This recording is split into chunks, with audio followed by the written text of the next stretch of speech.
বন্ধুগণ, কাল সন্ধেবেলায় গেছিলাম রেস্টুরেন্টে। হ্যাঁ, যাওয়ার কারণ আছে, কারণ মঙ্গলবার ছিল। মঙ্গলবারে তো আমরা সবাই বাড়িতে নিরামিষ খাই।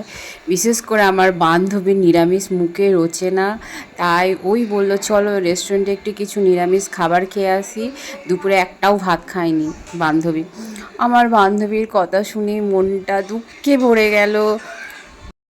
আমার বান্ধবী ললিতা বলে কথা, ও দুপুরে একটাও ভাত খায়নি। আমি বলছি, চলো চলো আমরা যাই রেস্টুরেন্টে খেয়ে আসি। প্রথমেই নিলাম পনির টিক্কা কাবাব, যেটা স্বাদে ভীষণ ভীষণ ভীষণ ডেলিশিয়াস, টেস্টি, যা বলবে তাই। এটা খেয়ে আমার বান্ধবীর মুখে একটু কি বলে স্বাদ এলো। দুপুর থেকে যে একটাও ভাত খায়নি, তারপর বললো আরও খিদে পাচ্ছে। আমি বলছি, আরও খিদে পাচ্ছে, তাহলে হাক্কা নুডলস নাও। হাক্কা নুডলস নিলে পেটটা মানে একটু খারাপ করে না, পেটে ব্যথা করে না, তার জন্য হাক্কা নুডলস নিল।